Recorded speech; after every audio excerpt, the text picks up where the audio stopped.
Bonjour, notre intervention aujourd'hui intitulée Conflictualité et figure de la maltraitance, quelle approche des situations de violence. Au- au- Autrement dit, de la violence à la tolérance. La lutte contre le maltraitance est une préoccupation majeure du secteur sanitaire et médico-social. Les représentations et les imaginaires de la violence et de la maltraitance sont multiples et autorisées des réinterprétations. Dans cette tension, le professionnel s'interrogeait pratiquement à partir de quand devient-on maltraitant. Des pratiques de négociation sont nécessaires. Les professionnels élaboraient une zone de tolérance partagée ou espace d'autorégulation. Les pratiques professionnelles considérées comme limites maltraitantes reçoivaient un traitement spécifique à partir de seuils implicites de gravité. Ce processus de justification autorise une réinterprétation de sens donné à la situation pour la rendre moralement acceptable et conforme aux codes éthiques. Les dimensions subjectives et imaginaires interviennent dans la définition de ce qui est maltraitant et ce qui ne l'est pas. Les dynamiques de violence et en situation interviennent dans la construction et le déroulement de l'interaction. La situation joue un rôle dans l'analyse du système de relations et de la subjectivité des acteurs et de la manière dont ils perçoivent la situation où les individus en présence et les circonstances de l'interaction. Premièrement, de la violence à la maltraitance, continuité ou rupture historique. La lutte contre la maltraitance est une préoccupation majeure dans le secteur sanitaire, social, médico-social. L'injonction de promotion de la bientraitance apporte dans de nombreuses équipes des questions sur l'évolution des pratiques professionnelles. Comment définir le seuil entre ce qui est maltraitant et ce qui ne l'est pas? Quelles sont les représentations et les imaginaires de la violence en jeu? Les analyses varient selon les situations. Dans sa courte histoire, l'usage du terme de maltraitance a reçu de multiples définitions et extensions. La notion de maltraitance est en construction est apparue dans les années 1980. Depuis 30 ans, son champ d'intervention s'élargit par ajout de nouvelles formes de violence. Au service physique se sont adjointes les violences, différentes formes de négligence, puis les violences psychologiques et tout récemment les effets sur les enfants de l'exposition aux violences.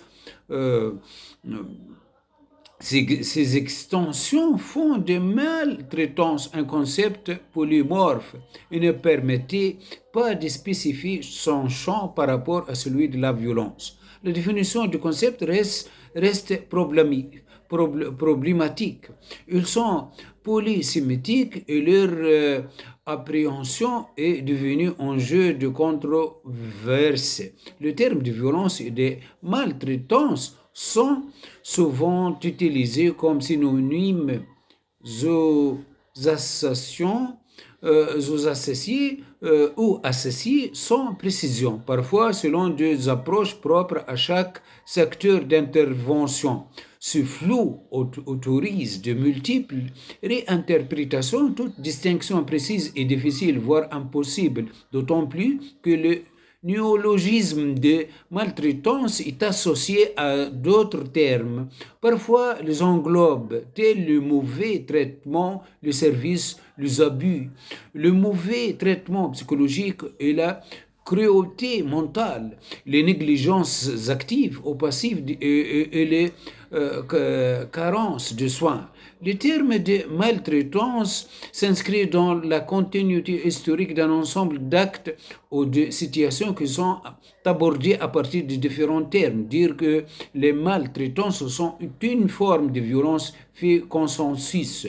Ce travail s'inscrit dans une recherche menée auprès des professionnels d'établissements sociaux et médico-sociaux à partir des entretiens individuels et collectifs.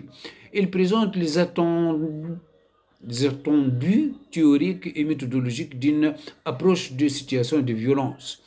Ce préménel est essentiel pour saisir les dynamiques de la violence à l'œuvre dans les interactions. Les différents rapports à la violence et la maltraitance sont considérés comme le produit d'une conflictualité entre les représentations et les imaginaires qui interagissaient dans une situation. L'enjeu est la difficulté d'analyse du processus et du mode d'interprétation qui déterminait le seuil de violence et la maltraitance ainsi que la construction de leur justification.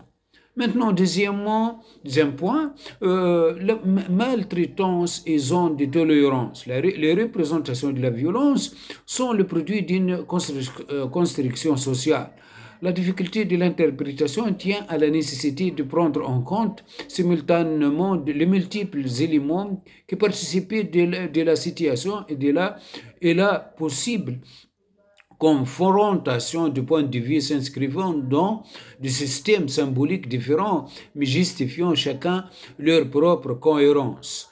L'analyse de la violence est inséparable de l'étude de ces représentations, ce qui fait d'emblée que la violence est une catégorie hautement subjective, mais parallèlement et paradoxalement, la violence ne s'apprend réellement que par le réprobation sociale qu'elle suscite.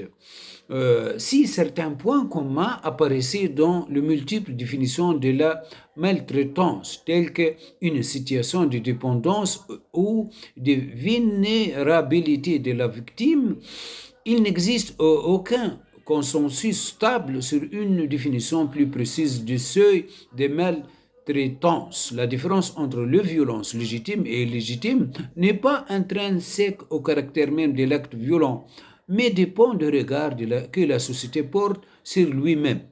En ce sens, définir les limites à partir duquel une action est dite violente donne lieu à une tension constante. La gestion des situations de maltraitance présumée que des professionnels ont relaté au cours de nos entretiens illustre cette dynamique. L'une d'elles se déroule dans une maison d'accueil spécialisée qui accueille des adultes handicapés avec un niveau de compréhension très bas. La plupart n'ont pas accès à la communication par le langage et certains sont régulièrement agressifs et violents. Un stagiaire raconte à un chef de service qu'un professionnel a laissé Nicolas nu, assis par terre dans la salle de bain pendant plus d'une demi-heure. Dans cette situation de maltraitance présumée, n'est pas un acte isolé qui est analysé, mais une situation complexe qui met en jeu différents éléments. Le trouble du comportement, l'approche éducative de ce trouble par cette équipe éducative à travers un protocole, l'action choisie par la professionnelle dans cette situation, la représentation d'une stagiaire par ailleurs très mal notée par la professionnelle qu'elle met en cause. Les représentations de deux chefs de service qui n'ont pas vu la scène étant à se positionner entre une stagiaire et une professionnelle. La loyauté qu'ils exprimaient envers leur institution intervient également, ainsi que leur sentiment à ne pas maltraitant. Reconnaître la maltraitance d'un professionnel, c'est aussi reconnaître que l'institution n'arrive pas à garantir la sécurité des usagers. Les professionnels élaborent une zone de tolérance partagée qui se présente comme un espace d'autorégulation, sorte de de négociation au fond tant éventuel signalement. Les pratiques susceptibles d'être jugées maltraitantes sont interprétées en fonction d'un ordre local et dans une forme d'entre-soi. Le choix de se signaler ou non une pratique ne dépend plus uniquement du contenu de l'acte ou de la situation, mais de l'arrangement moral avec les règles opérées par les professionnels. Ils construisaient leur propre hiérarchie de légitimité au sein de cet espace intermédiaire et ils redéfinissaient la zone de ce qui est acceptable. Une telle hiérarchie de légitimité a été établie entre les violences de détenus et celles de surveillants. Dans ces situations, toutes les violences n'ont pas la même valeur et les actes d'usage sont plus systématiquement signalés. Dans cette situation de dénonciation d'une pratique professionnelle, personne n'a fait de fiche de signalement. Un chef de service confirme l'existence de freins au signalement des professionnels. On ne veut pas faire sanctionner quelqu'un. C'est de la délation. On ne discute en équipe. Les pratiques professionnelles considérées comme limites ou maltraitantes ne sont pas niées, mais elles reçoivent un traitement spécifique au sein de cette zone de tolérance partagée à partir du seuil de gravité implicite. Elles ont alors justifié, par exemple, l'absence de moyens pour agir différemment, pour la sécurité des usagers et pour l'absence d'intention malveillante. Ce processus de justification n'est pas une remise en cause de la loi ou des obligations professionnelles.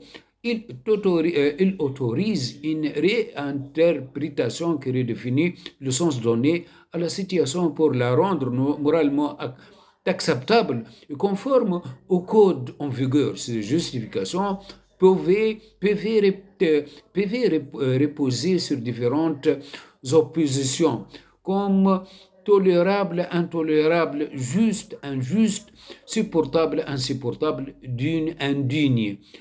Ces oppositions constituées de seuils de la violence à partir desquels peuvent être analysées de franchissement de seuil au sein de la dynamique de la violence. Cette notion de seuil se révèle fondamentale dans la caractérisation de ce qui est violent et de ce qui ne l'est pas. Elle renvoie à la fois à la manière dont nous pouvons chercher à saisir l'objet de violence, mais également à la manière dont une personne ressent intimement une situation ou un acte comme violent. Ces pratiques limites deviennent acceptables uniquement lorsque certains seuils de tolérance ne sont pas dépassés. Cette zone de tolérance connaît des limites internes. Tous les professionnels n'ont pas le même seuil de sensibilité et ils peuvent être en désaccord sur les limites de tolérable.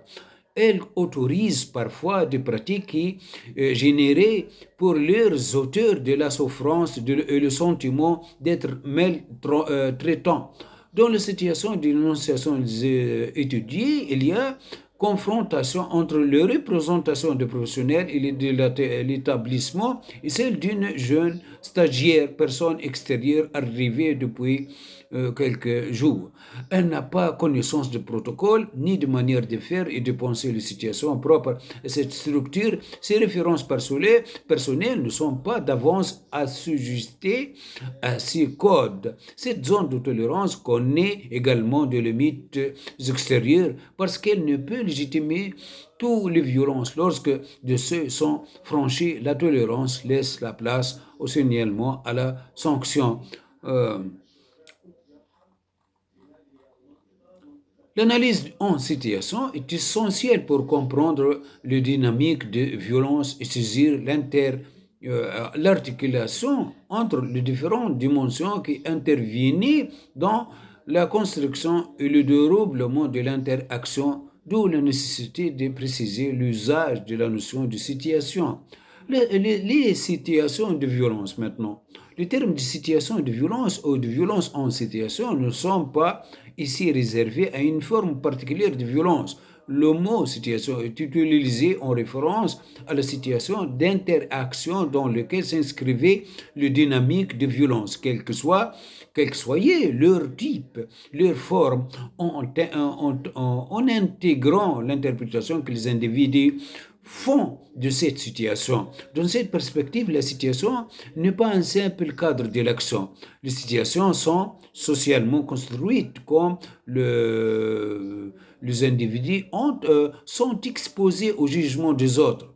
Mais ce jugement et cette interprétation dépendent même du cadre de la situation, de l'interaction, ce qui conduit à prendre en compte les croyances communes et dominantes dans une société donnée quant à la nature des individus, car, car ce sont elles qui constituaient le cadre de référence à l'intérieur duquel s'inscrivait le jugement porté. Les situations constituaient un cadre de l'interaction, principe d'organisation qui pose les conditions sociales de déroulement acceptable des échanges, mais sans le déterminer. Les considérations extérieures ne suffisaient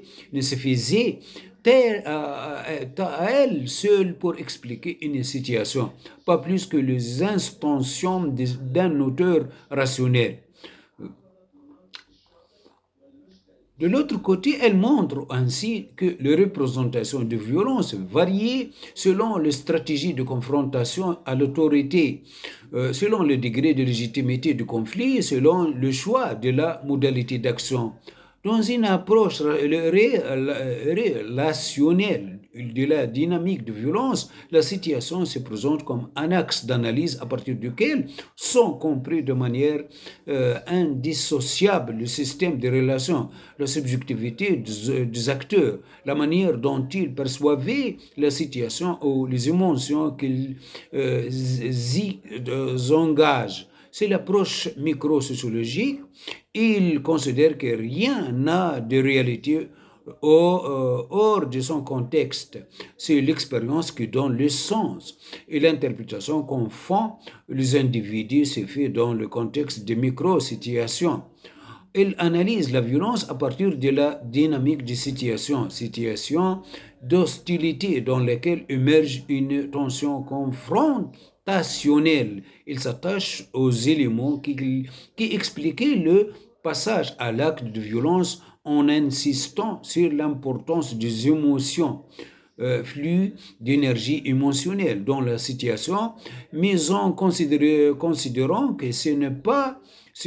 que ne sont pas des caractéristiques personnelles qui conduisaient à un comportement violent. Pour mener une analyse interactionniste des situations de violence, partir de l'individu ou de ses motivations est insuffisant. Il faut en plus qu'il y a dans la situation immédiate un élément qui permette le passage à l'acte violent.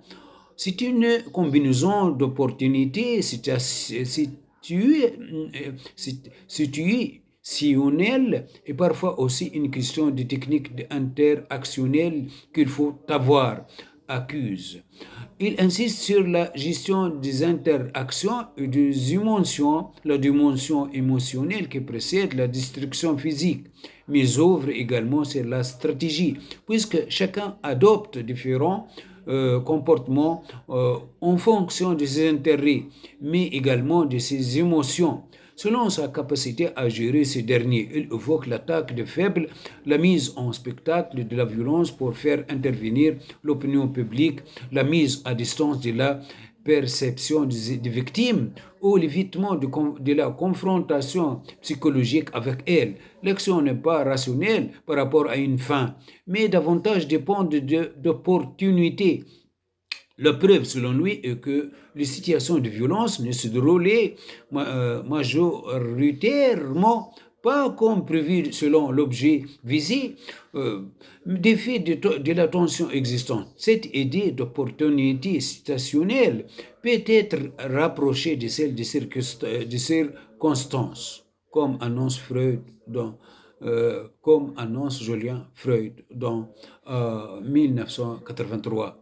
Dans le déclenchement du conflit, la dimension des émotions dans la confrontation est essentielle, dans la mesure où elle renvoie à celle de la subjectivité des individus et à la prise en compte des dimensions symboliques et imaginaires de la situation d'interaction. Maintenant, violence entre subjectivité et imaginaire. Les dimensions subjectives et imaginaires interviennent nécessairement dans la définition de ce qui est maltraitant et de ce qui ne l'est pas. Elles permettent de réfléchir les dynamiques intersubjectives qui expliquent qu'un individu peut ressentir une situation comme très violente alors qu'un autre la considère comme banale. La douleur, par exemple, s'éprouve à partir de ce qui est propre à chacun, et même lorsqu'elle est constituée par le sportif, celui qui engage une négociation avec le seuil de douleur qu'il juge supportable, impliquant que l'impact de la douleur connaît donc une virulence étroitement liée à la nature de la violation intime qu'elle contient. Dans notre exemple, le regard extérieur d'une stagiaire qui dit être choquée montre la variation de ses limites intimes. Plusieurs professionnels interrogés dans d'autres structures expliquaient que ce regard extérieur vient régulièrement questionner les limites que l'équipe de professionnels permanents a élaborées au sein de sa zone de tolérance. Souvent, le stagiaire nous altérer sur des pratiques de certains professionnels. Il peut être source de remise en cause de seuil de tolérance personnelle. L'intention hostile, qui est souvent le critère premier de définition de la violence, peut aussi être interprétée dans un rapport à la subjectivité. Elle ne relève pas uniquement d'une volonté du sujet de nuire à l'autre, et apparaît également lié aux dimensions symboliques et imaginaires. En conscience, cette dimension de l'intention dans la violence extrême à partir de la manière dont elle est perçue par le protagoniste. L'agression qui déclenche justifie le recours à la vengeance et à la violence peut être réellement comme une crime, mais elle peut aussi être imaginaire totalement ou partiellement dans la mesure où elle se fonde sur des perceptions fausses qui peuvent également se mêler à des faits réels si c'est celui qui se venge se considère comme une victime. Son jugement des intentions réelles et de la personnalité de celui qu'il voit comme un agresseur peut être erroné. La prise en compte de la perception d'une intention réelle ou imaginaire par une victime apparaît tout autant essentiel dans la compréhension des dynamiques de violence qu'il y a ou non une intention réelle d'un agresseur. Ce jeu croisé des perceptions participe de la variabilité du statut de victime et d'agresseur. Une même personne pouvant occuper les deux rôles dans une situation, une victime pouvant se transformer en agresseur d'un agresseur, qui n'était peut-être qu'imaginaire, ou un agresseur être victime de la vengeance de sa victime. Comme dans notre exemple, l'interprétation qui est faite de cette confrontation de perception au sein de la zone de tolérance détermine le mode de traitement d'une situation. C'est peut-être comme dans ce cas une redéfinition de l'acceptable ou dans d'autres cas l'attribution d'une sanction. Entre ces deux extrêmes, certains professionnels investissaient cette zone comme un espace d'apprentissage qui offre une souplesse et une possibilité de gradation de réponse. Selon eux, cette perspective permet de quitter l'opposition tolérance-sanction et de développer deux logiques formatives et pédagogiques en favorisant la compréhension de la situation et l'élaboration de nouvelles pratiques professionnelles jugées acceptables plutôt que de sanctions directement un acte répréhensible. Ils insistaient sur la nécessité de comprendre comment se sont produits les faits pour trouver des solutions afin d'éviter leur répétition. Maintenant, les différents modes de fonction d'une zone de tolérance que nous avons observés expliquaient qu'un même acte connaisse plusieurs traitements possibles. Un calque donné pour un professionnel dans un mouvement réflexe en réaction à la violence d'un usager a reçu différentes réponses dans 4 situations à travers nos entretiens. Licenciement, absence de réaction, reprise de la situation avec le résident pour expliquer ce geste en indiquant qu'il était déplacé, mais sans sanction, analyse de la situation en équipe avec l'usager, ses parents et les professionnels concernés pour réfléchir ensemble la responsabilité des uns des autres et la direction a symboliquement sanctionné les professionnels et les usagers, l'un par un blâme, l'autre par un appel à la règle. Conclusion maintenant de notre intervention de la maltraitance à la bientraitance. L'influence de logique historique est institutionnelle si détermine le recours au terme de maltraitance, qui ne permet pas de saisir une réalité précise.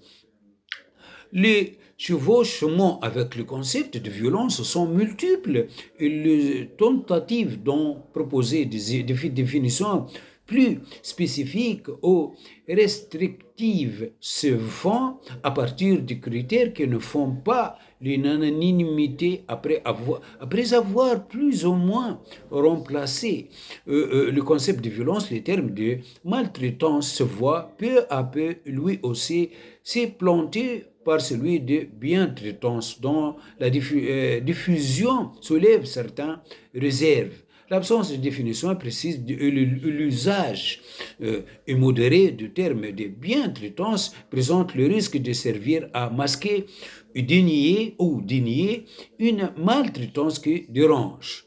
La promotion de la bientraitance s'accompagne d'une référence obligatoire à des recommandations de bonnes pratiques et de protocoles que le professionnel doivent s'approprier, mais sans détourner du risque de violence potentielle dans toute institution, quel que soit le terme utilisé, les enjeux de l'évaluation de situation du danger ou de risque du danger et de l'interprétation de ces de maltraitance restent déterminants dans la compréhension des dynamiques de violence. Cette évaluation nécessite une visée compréhensive et appelle à une négociation productrice de sens en préservant une place essentielle à la réflexion clinique.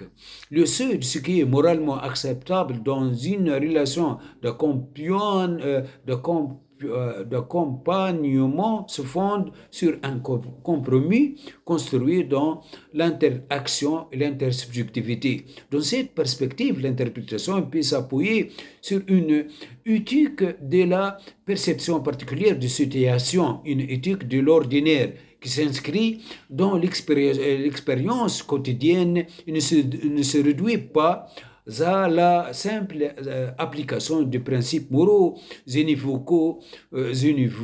univoques dans ces contextes de cohabitation de multiples vocales. La difficulté de définir la maltraitance n'a pas rendu plus attractive la notion de bientraitance, objet d'enjeux politiques. La promotion de la bientraitance serait alors présentée par certains acteurs comme une approche positive censée dépasser le clivage et constitue ainsi un puissant vecteur d'évolution des pratiques professionnelles. Voilà notre intervention s'intitulait Conflictualité et figure de la maltraitance, quelle approche des situations de violence afin de fonder la bientraitance. Merci bien de votre attention. Au revoir.